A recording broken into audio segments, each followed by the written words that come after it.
নমস্কার, আমি ডক্টর অরবিন্দ বসু। একটির জন্য মেট্রোটা মিস করেছি, তাই ভাবলাম একটা ভিডিও বানিয়ে নিই। আজকের ভিডিওর বিষয় হলো সিন্ডিকেট রাজ 2। এর আগে এই বিষয়ের উপরও একটা ভিডিও বানিয়েছিলাম, তাই এই নাম। আজকে এই বিষয়ের পরিধিটা আরেকটু বড়।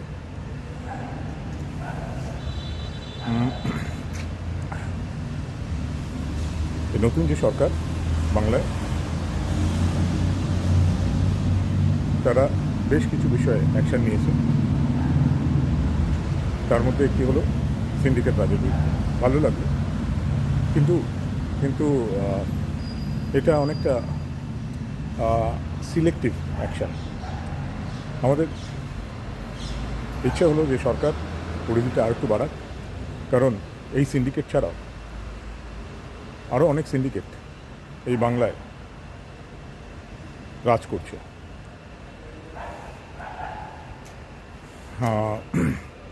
এবং তারা একটা মরুষিপাট্টা তৈরি করতে চাইছে, একটা ইকোসিস্টেম তৈরি করতে যাচ্ছে, একটা মনোপলি তৈরি করতে যাচ্ছে।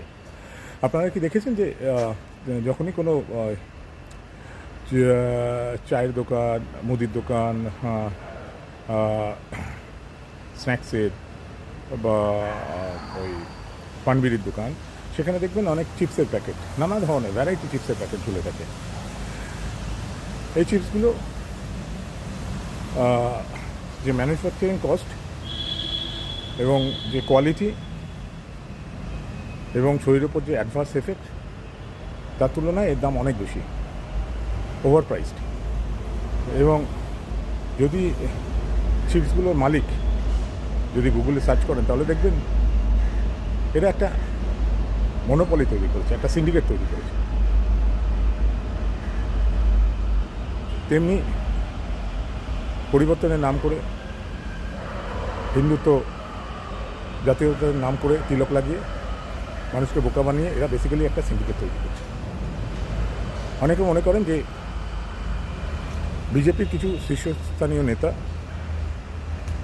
সারা ভারত জুড়ে একটা পলিটিক্যাল সিন্ডিকেট এবং একটা বেনিয়া সিন্ডিকেট তৈরি করা যায়।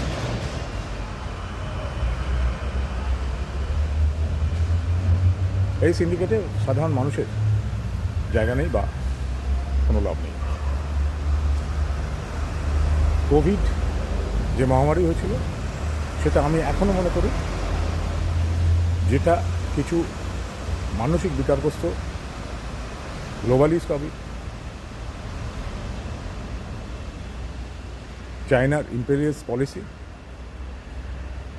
কমিজিয়াদি এলিমেন্টস, আর কিছু বেনিয়া ক্রুনি ক্যাপিটালিস্ট আমাদের ভারতে এবং তাদের পেইড নেতা, তাদের সম্মিলিত কুপ্রচেষ্টায় হয়েছিল। তাতে কোটি কোটি মানুষ মারা গেছে। এটা আসলে একটা সিন্ডিকেট। এবার যদি সচ্চরিত্র মানুষ সিন্ডিকেট তৈরি না করে, তাহলে এই ধরনের মানসিক বিকারগ্রস্ত মানুষ সিন্ডিকেট তৈরি করবে।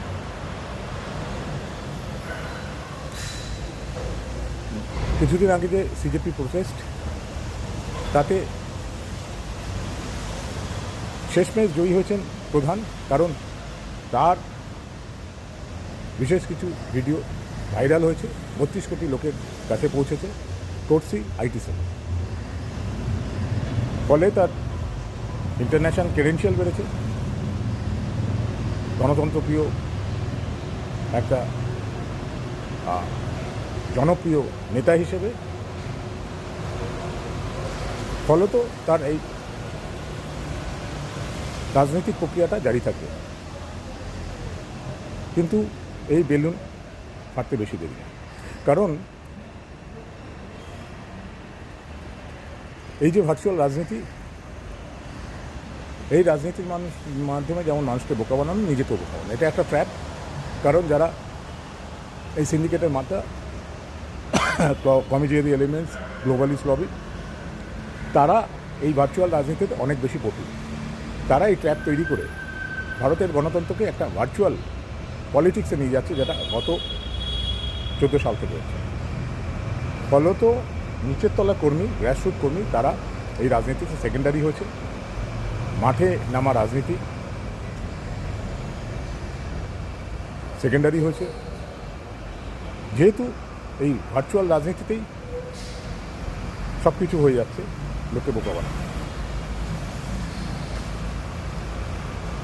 আজকে হিন্দুত্ব এবং জাতীয়তাবাদের যে উত্থান, সেই উত্থান কোনো ধরনের স্বার্থান্বেষী কিছু মুসলিম মানুষের জন্য না, লবির জন্য না। এটা একটা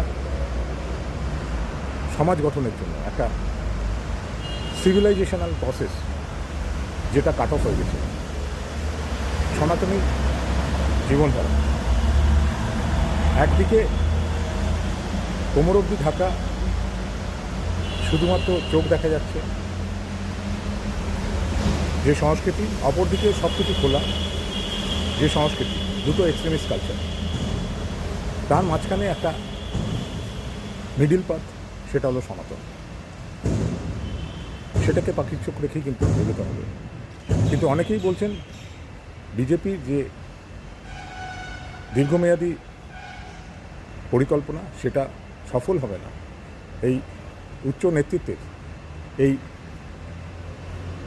পলিটিক্যাল এবং বেনিয়া সিন্ডিকেট বানানোর যে রাজনীতি পরিকল্পনা, সেটা বিজেপি পার্টিকে একসময় কংগ্রেস পার্টির মতোই ত্যায্য করবে এবং একটা হিন্দু বিরোধী, জাতীয়তা বিরোধী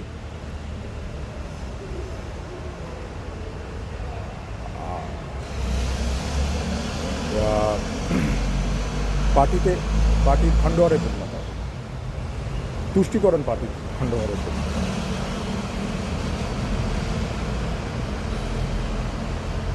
আজকে রাস্তার রাজনীতি করে কিন্তু গুটি গুটি পায়ে পিকে এগিয়ে যাচ্ছে। গত বিধানসভা ইলেকশনে সে কিন্তু কালঘাম ঝরিয়েছিল, তাকে হারানো হয়েছে, সেই বিষয়ে যাব না। কিন্তু সে কিন্তু এই রাস্তার রাজনীতিতে গুটি গুটি পায়ে এগিয়ে যাচ্ছে।